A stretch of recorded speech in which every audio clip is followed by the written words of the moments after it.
Pinguim, Companhia das Letras. Cândido ou o Otimismo, François Marie Héroïet, 1694 a 1778, que assumiu posteriormente o nome de Voltaire. Foi filho de notário e estudou em uma escola jesuíta de Paris. O pai queria que ele se formasse em direito, mas o jovem já tinha decidido seguir uma carreira literária. Ao ser apresentado ao meio intelectual parisiense, não demorou a se notabilizar como autor de sátiras e odes. Reputação não muito invejável, pois a sua suspeita de ser o autor de uma sátira sobre o regente o levou a cumprir pena na Bastilha. Sua libertação em 1718 coincidiu com a representação em Paris de sua primeira tragédia, Édipo, com grande sucesso, seguida da publicação do poema que escrevera na prisão o épico nacionalista La Henriade, 1723, que, aos olhos de seus contemporâneos, colocava-o ao lado de Homero e Virgílio. Após uma segunda temporada na Bastilha, Voltaire passa 2 anos e meio, 1726 a 1728, na Inglaterra, retornando à França entusiasmado com a cena intelectual e com o sistema de governo mais tolerante que ali encontrara. Esse entusiasmo e sua denúncia do sistema francês de governo são apresentados em suas Letters Concerning the English Nation, 1733, que chegaram a ser publicadas em francês no ano seguinte como Lettres Philosophiques, com sua venda sendo, no entanto, totalmente proibida na França. Os 15 anos seguintes, Voltaire passou no sítio de sua amiga, Madame du Châtelet, onde escreveu suas mais populares tragédias, O Zadig, uma espirituosa novela oriental, e começou a trabalhar em Le Siècle de Louis XIV. Com a morte de Madame du Châtelet em 1749, Voltaire se viu forçado a passar uma longa temporada na corte de Frederico o Grande, com quem vinha se correspondendo já havia muitos anos.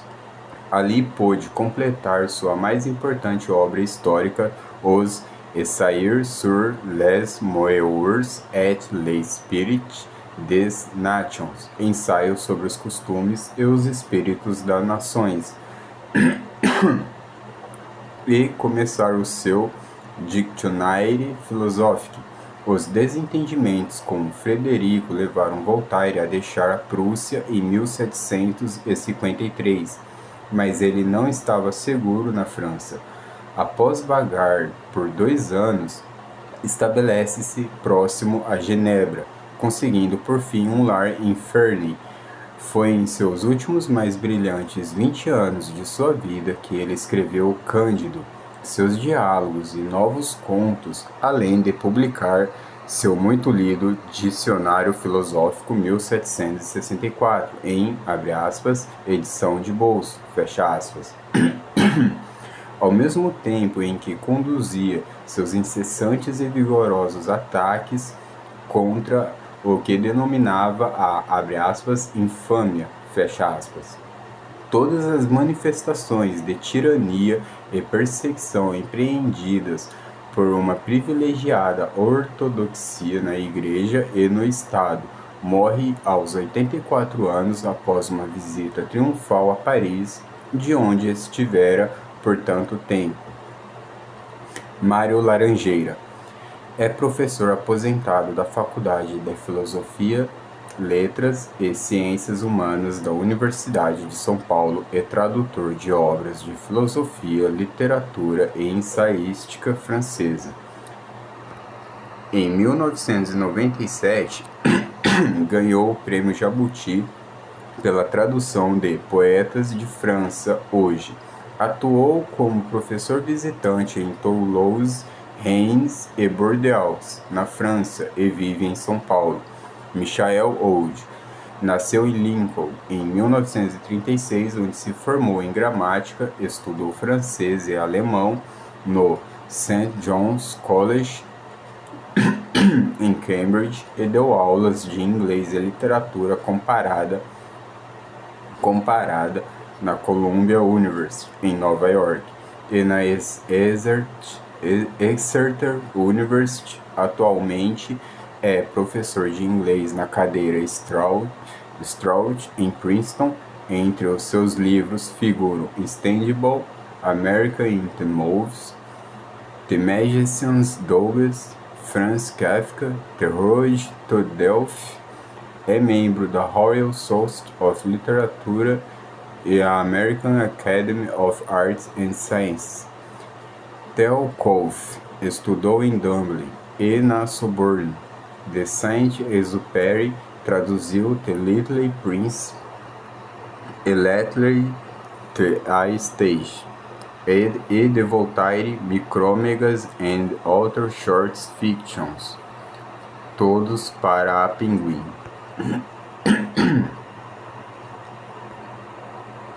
Voltaire. Cândido, ou O Otimismo. Introdução de Michael Wood. Notas de Theo Kolff. Tradução de Mário Laranjeira. Pinguim, Companhia das Letras, editora. Sumário. Introdução, Michael Wood. Cândido ou o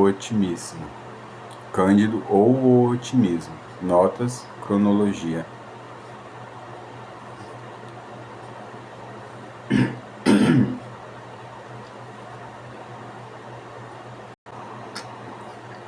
Introdução, Michael Wood. Avisamos aos novos leitores que esta introdução deixa explícitos os detalhes do enredo. A palavra,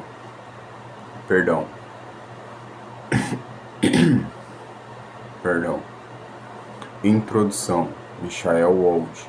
Avisamos aos novos leitores que esta introdução deixa explícitos os detalhes do enredo, o melhor dos mundos possíveis.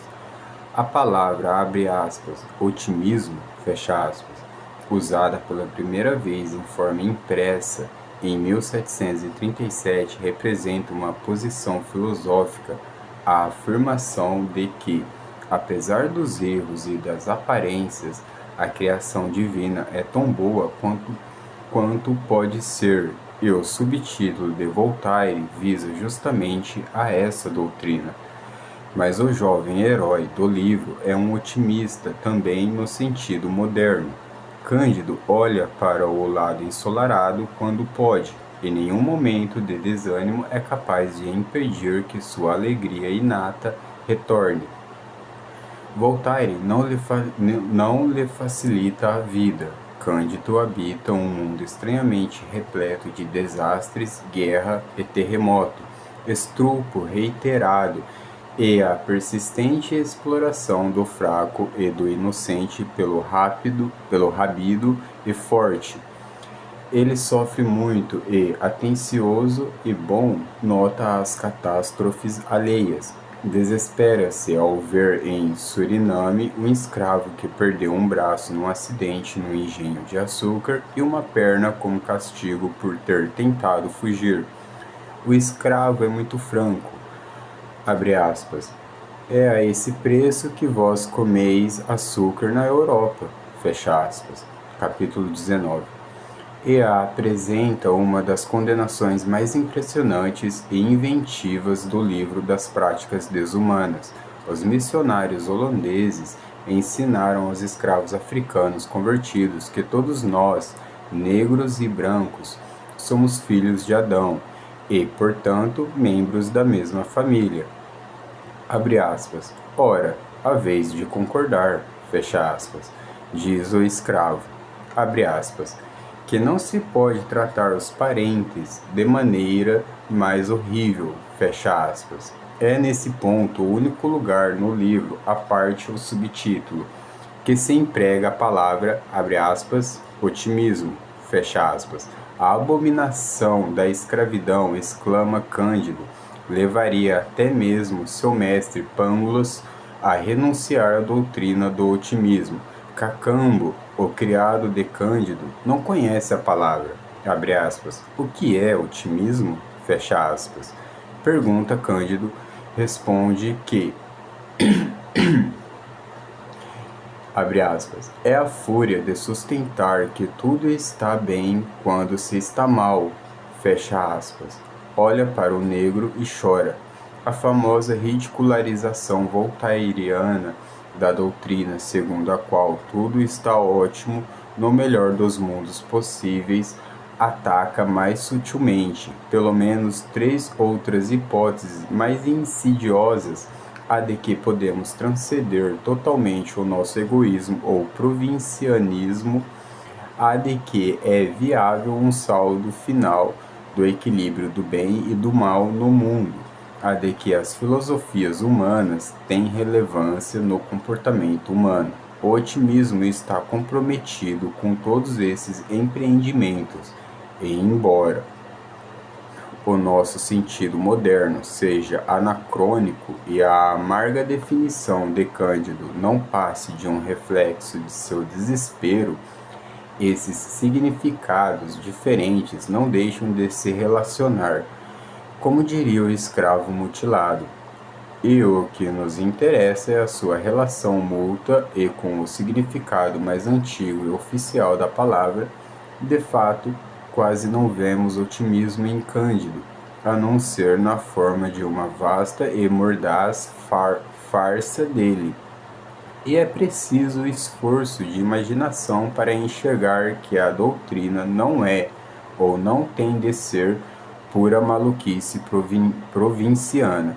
Theodore Westermann define o otimismo como a teoria, abre aspas, de que tudo quando existe e acontece é para o bem, fecha aspas, abre aspas, para o bem, fecha aspas.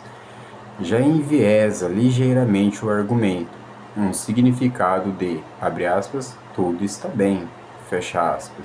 É simplesmente que tudo é como deve ser, que as coisas não podiam ser diferentes, e, nesse sentido, Voltaire não tem nenhuma discrepância significativa com o otimismo, simplesmente o considera tautológico e redundante, pensando nos otimistas ingleses como Henry St.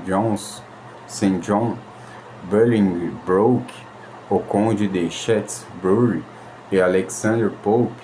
Ele escreveu no Dicionário Filosófico em 1764, abre aspas, se o tudo está bem significa tão somente que tudo é controlado por leis imutáveis.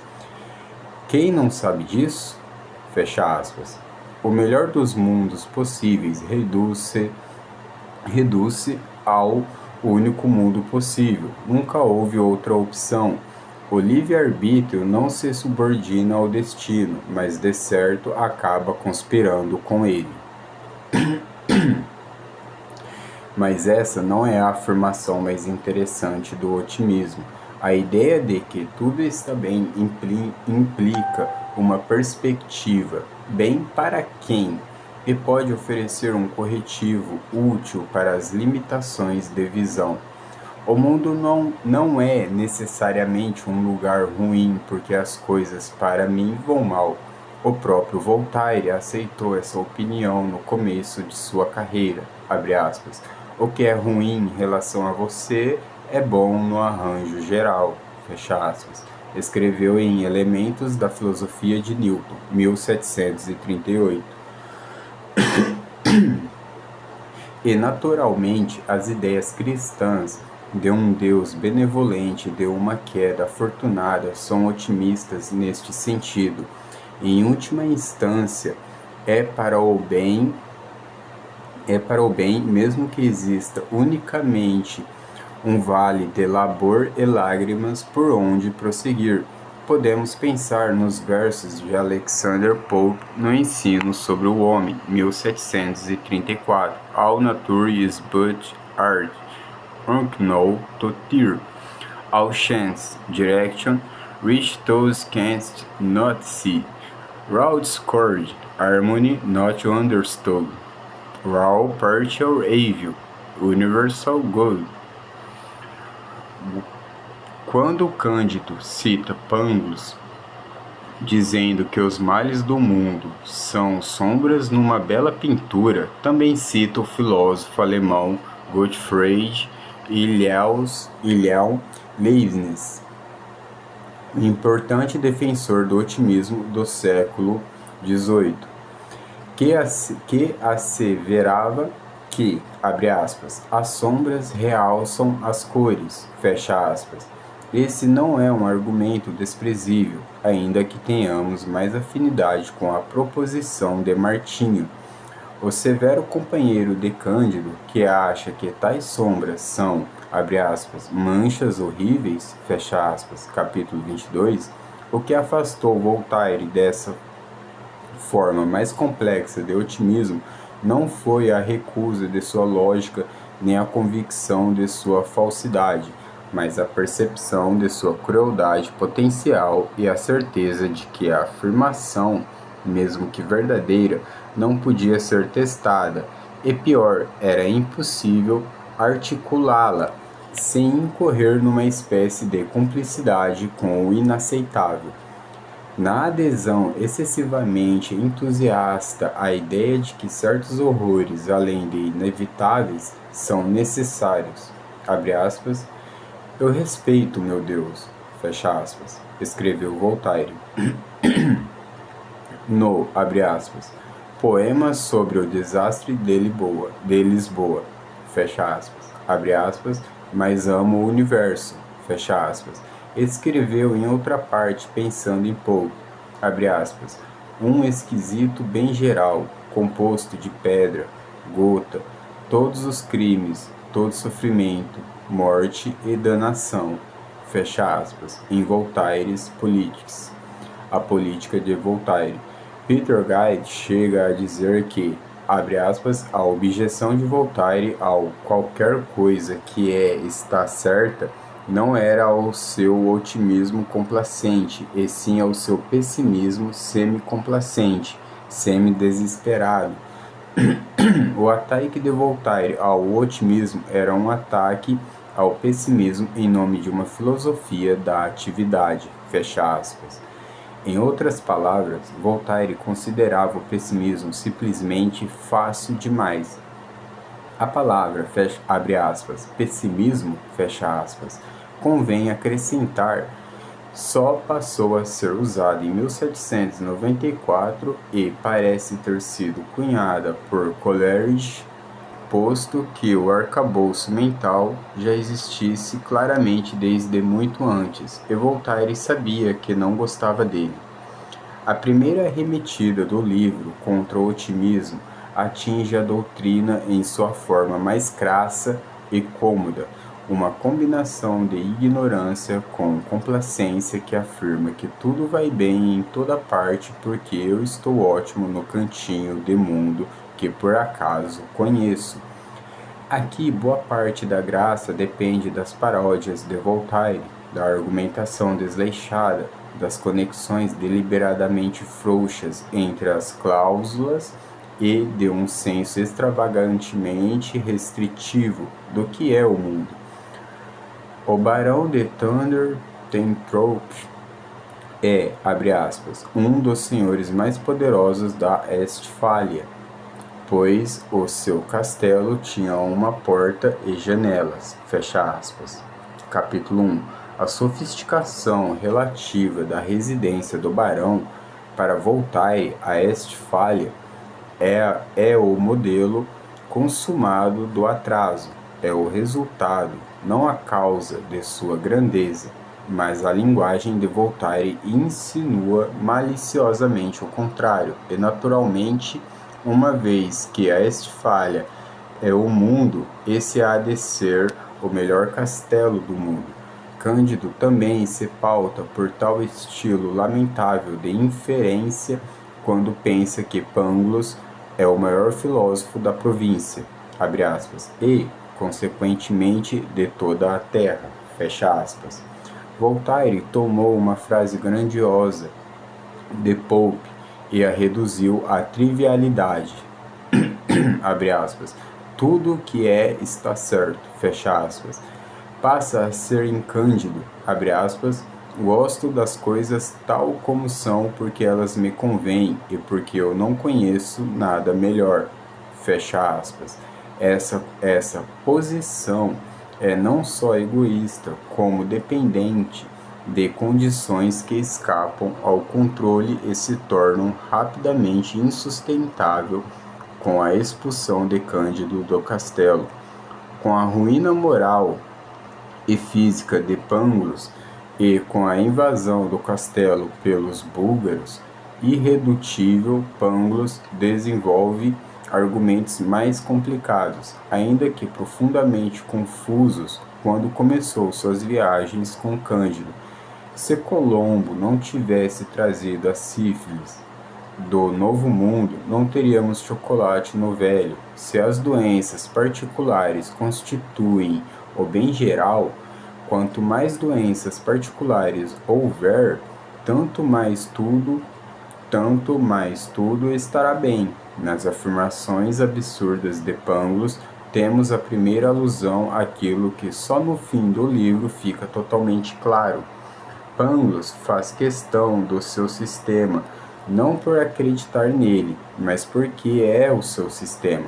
Não lhe interessa abjurar, diz, e nessa declaração Voltaire nos oferece uma astuciosa definição de filosofia. Nunca ter de dizer que você está errado. Abre aspas. Continuo sendo da minha primeira opinião, fecha aspas, diz Pangloss. Nas últimas páginas, capítulo 28, abre aspas, pois afinal sou filósofo, fecha aspas.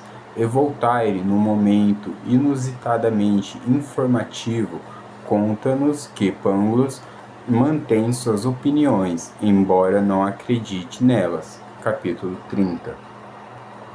Cândido também é filósofo no sentido de que gosta de conversar sobre ideias filosóficas, mas é acima de tudo jovem, e sua juventude lhe permite atitudes não muito distantes do provincianismo inicial de sua Estfália natal. Ele não é complacente e não pode permanecer ignorante, mas acha difícil acreditar que o mundo seja um lugar ruim quando sua vida vai bem.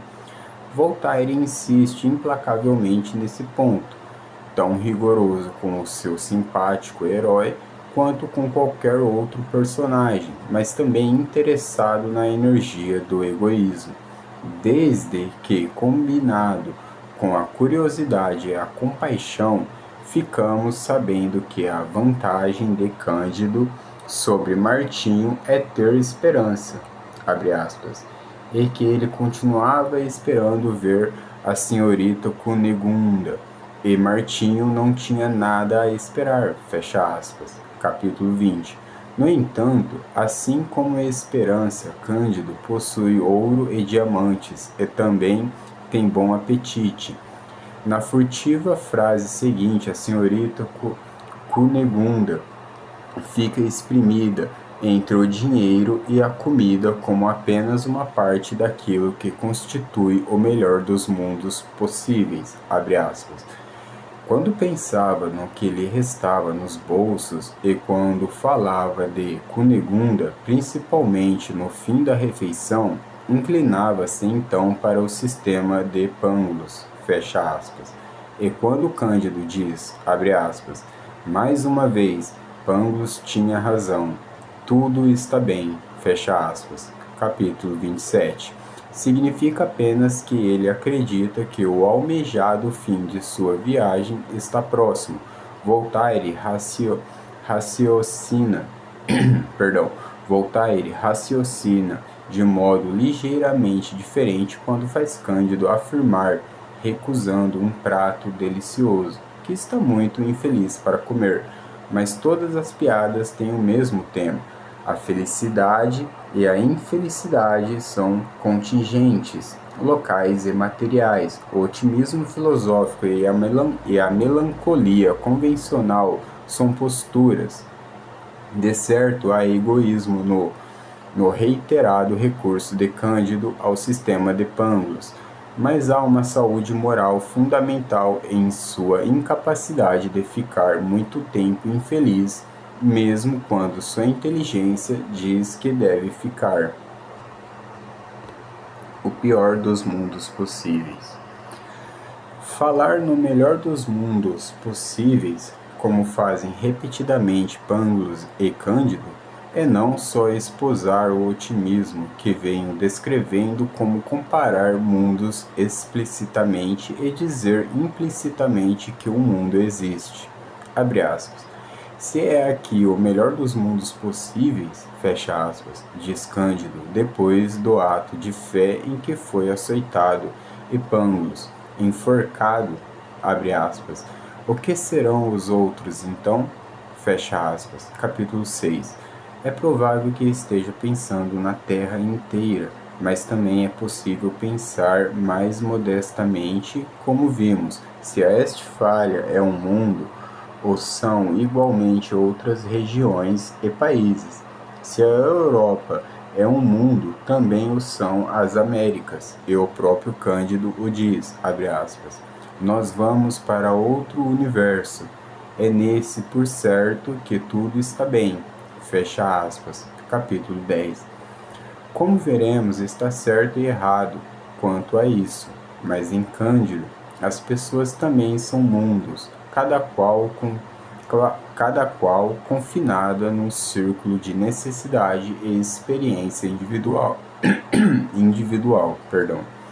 e cada qual convencida precisamente do oposto à proposição de Pangloss, ou seja, de que não há mundo pior que o seu. Esse é um dos temas prediletos de Voltaire, e ele o elabora com grande entusiasmo. Cândido fica sabendo, por intermédio de Pangloss, do destino terrível de Cunegunda. Foi estrupada e estripada por soldados búlgaros. Resulta que houve certo exagero no que se refere à estripação, já que ela sobreviveu, e mais adiante Voltaire dedica um capítulo inteiro à sua história, a qual ela conta a Cândido. Tornou-se amante do oficial superior dos Tornou-se amante do oficial superior dos estupradores. Depois foi vendida a um mercador judeu que dividiu seus favores ou quase favores com um grão inquisidor português. Cunegunda, Cândido e a velha que a acompanha acabam de jantar quando o mercador judeu chega para exercer seu direito de propriedade. Enfurecido ao ver Cândido, ele saca um punhal, mas acaba descobrindo que Cândido é ainda mais veloz com a espada e, abre aspas, embora tivesse hábitos muito gentis, estende o israelita, teso e morto no chão, aos pés da bela Cunegunda. Fecha aspas. Capítulo 9. Minutos depois chega um inquisidor português e Cândido, pensando rapidamente no lugar onde se encontrara, entende que o melhor é matá-lo também. A situação dá ensejo a uma das cenas mais espetaculares de Voltaire, uma ótima sequência de réplicas absurdas. Abre aspas. Como fizeste isso? Fecha aspas. Pergunta Cunegunda. Abre aspas. Vós que sois tão gentil, matar em 2 minutos um judeu e um prelado? Fecha aspas. Capítulo 9. É difícil imaginar uma boa resposta a essa pergunta, mas Cândido a encontrara. Abre aspas. Minha bela moça, quando se está apaixonado, com ciúmes e fustigado pela Inquisição, a gente não se reconhece mais. Fecha aspas. O gracejo sobre a natureza amável de Cândido não é um sarcasmo, e sim uma sugestão de que ninguém é gentil o tempo todo. E também aponta mais genericamente para a possibilidade de a natureza de qualquer um ser radicalmente modificada pelas circunstâncias. Voltaire retoma essa ideia e esse tom quando Cândido, em outro arroubo de autodefesa, mata, ou pensa que matou, irmão de Cunegunda. Dessa vez ele próprio é que proclama ingenuamente sua surpresa. Abre aspas. Sou o melhor homem do mundo, e eis aí já 3 homens que eu mato, e entre esses 3 há 2 padres. Fecha aspas. Capítulo 15. Cândido ainda é um homem manso? Quantos assassinatos são necessários para alterar tal atributo? O mundo pessoal de Cunegunda mostra-se bastante ruim, mas ela não está livre de concorrentes e faz algum tempo que sua companheira, a velha, vem dando a entender que também tem uma história a contar. Quando Cunegunda frisa que tem sido, abre aspas, tão infeliz, fecha aspas, capítulo 10, em seu mundo, a velha diz que já sofreu infortúnios muito piores. Cunegunda quase ri e resvalando comicamente na vanglória do sofrimento que tanto marca o livro, se põe a multiplicar tudo por 2, em parte em prol da argumentação e em parte, sem dúvida, porque sente que sofreu tudo 2 vezes. Abre aspas. Fecha aspas, diz ela, abre aspas, minha boa senhora, a menos que a senhora tenha sido violada por 2 búlgaros, que tenha recebido 2 facadas na barriga, que tenham demolido 2 dos seus castelos, que se tenham degolado diante dos seus olhos 2 pais e 2 mães, e que tenham visto 2 de seus amados chicoteados num ato de fé, não vejo como a senhora possa me superar. Fecha aspas. Capítulo 10.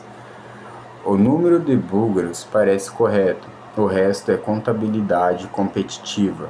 Agora, naturalmente, a velha alega que sua história e suas consideráveis agruras ofuscam as de Cunegunda. Ela é italiana, filha de um papa com uma princesa, e os cenários de suas provações abrangem boa parte do mundo então conhecido: Tunis, Trípoli, Alexandria, Esmirna, Constantinopla, Moscou, Riga, Rostock, Izmar, Leipzig, Kassel, Utrecht, Leiden, Haia, Roterdã. A velha também gosta de se vangloriar tanto de sua beleza e fortuna de outrora, quanto de seus posteriores tormentos, e também se entrega a comparações disparatadas, enfatizando que a peste é pior que o terremoto, como se houvesse o que dizer a favor de um ou de outro. Mas ela dispõe de uma forma própria de sabedoria, abre aspas. Eu tenho experiência, conheço o mundo, fecha aspas, diz capítulo 12, e propõe uma aposta que sabe que não pode perder.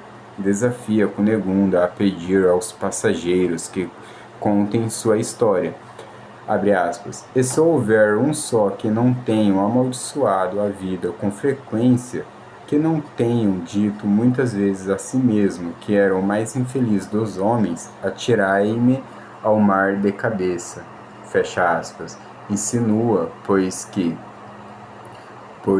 todo mundo, numa frase usada por Voltaire no conto Zadig, se considera, abre aspas, o modelo do infortúnio, fecha aspas. Posteriormente, Cândido recorda a proposição da velha e organiza uma competição. Dispõe-se a levar consigo na viagem de volta à Europa o homem que for, abre aspas, o mais desgostoso de seu estado e o mais infeliz da província, fecha aspas. No fim, sem poder decidir qual é o candidato mais desgraçado, escolhe um que, por certo, é desditado, porém mais divertido que a maioria. O Maniqueu Martinho A ideia de supremacia na dor ou na aflição é por si só adversa para todos, com exceção dos misantropos mais rigorosos. É a velha quem tem a visão mais persuasiva daquilo que se pode chamar de teoria do pior dos mundos pessoais possíveis. Conta que quis se matar 100 vezes, mas, abre aspas, ainda amava a vida, fecha aspas. Prossegue chamando esse amor de, abre aspas, fraqueza, ridícula, fecha aspas, capítulo 12. Mas é simplesmente de uma forma de heroísmo radical, um amor que não só não detecta-se aqui um eco da incapacidade, um amor que não só não precisa de razões, como persiste apesar das hostes de contrarrazões, detecta-se aqui um eco da incapacidade de Cândido de manter o desespero, por plausíveis que sejam seus motivos. A velha conta que viu, abre aspas, um número prodigioso de pessoas que execravam a sua existência, mas via apenas 12 que tinham posto voluntariamente fim à própria miséria. 3 negros, 4 ingleses, 4 genebreses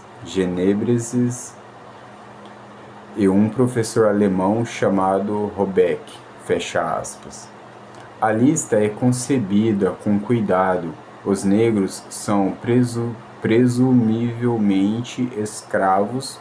O inglês, tão melancólico quanto o pinta o mito francês. Os genebreses, por certo, demasiado sérios e calvinistas para viver, e Robeck, um personagem histórico que alegava que amar a vida era ridículo e, para provar sua tese, afogou-se deliberadamente em 1739.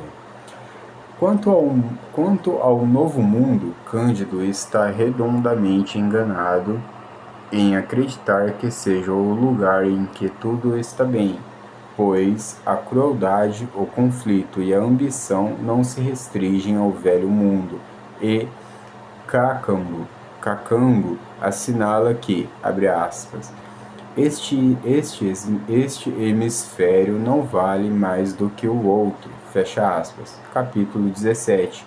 Mas Cândido tem razão em outro sentido, porque acaba encontrando o Eldorado, um mundo em que tudo realmente vai bem, uma versão da utopia esboçada no ensaio sobre os canibais de Michel de Montaigne, e repetida e debochada na Tempestade de Shakespeare.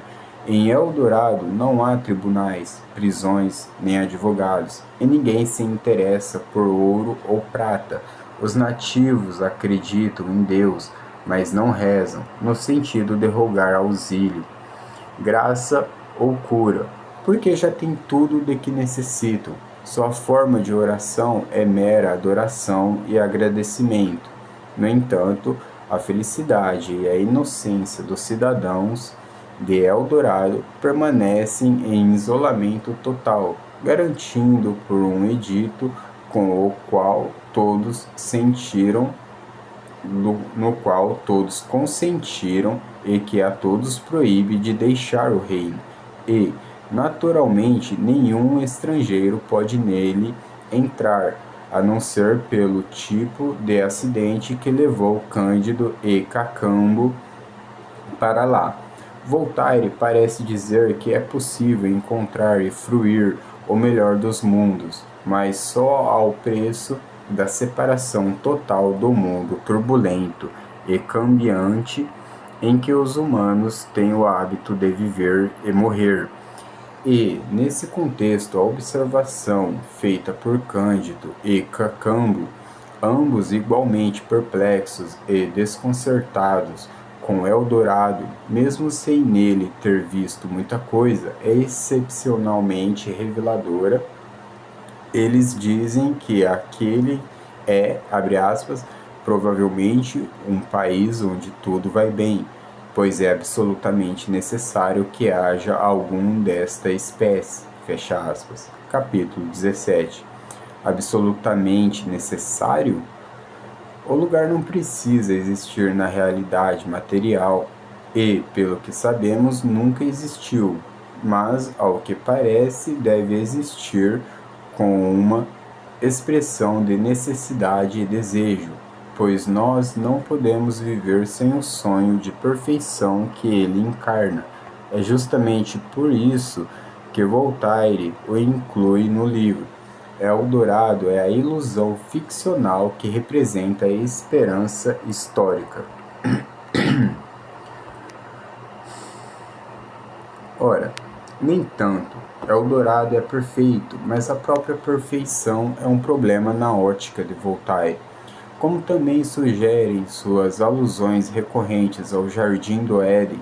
Por certo, podemos desejar que as pessoas sejam menos infelizes do que tantas delas o são, menos atormentadas pela doença, a pobreza e a violência furiosa de seus semelhantes, mas devemos esperar uma felicidade ideal para todos? Esse objetivo pode ser não só inatingível, como indesejável, porque sua realização não deixaria espaço para a inquietude humana e para a intensidade do nosso interesse pelas opiniões alheias. Abre aspas.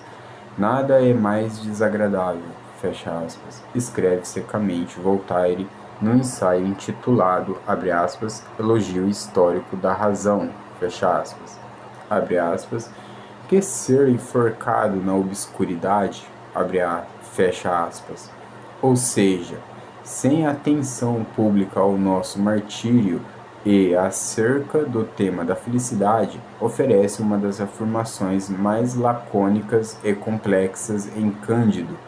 Depois de um mês em Eldorado, Cândido decide que o lugar não serve para ele porque Cunegunda não está lá e também porque ele não quer ser igual a todos os outros.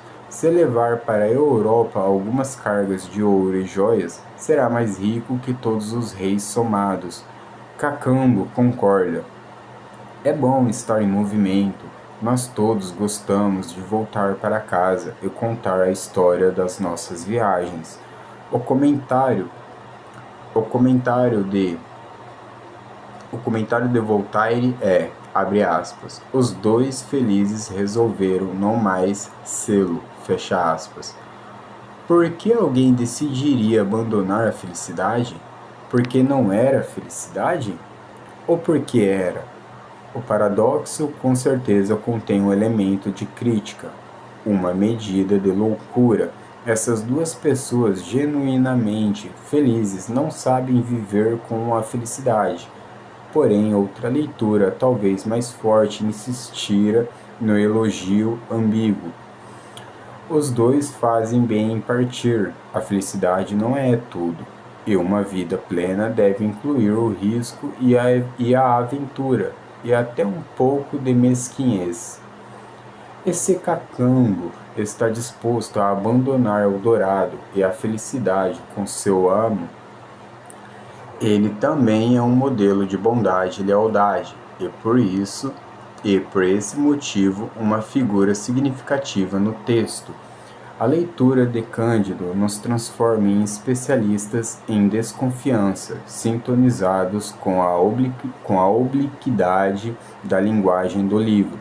A pessoa, abre aspas, honesta, fecha aspas, é alguém prestes a fazer algo desonesto, abre aspas, bom, fecha aspas, ou, abre aspas, digno, fecha aspas. Significa ingênuo ou tolo. E assim, quando Cândido dá a Cacambo a metade da sua fortuna, ele pede que cuide de Cunegunda, com Voltaire a acrescentar que, abre aspas, era um homem muito bom esse Cacambo, fecha aspas. Capítulo 19. Nós sabemos o que esperar, e quando Cândido diz que conta com Cacambo como consigo próprio, que, abre aspas, tudo está bem, tudo vai bem, tudo vai o melhor que é possível, fecha aspas. Capítulo 23.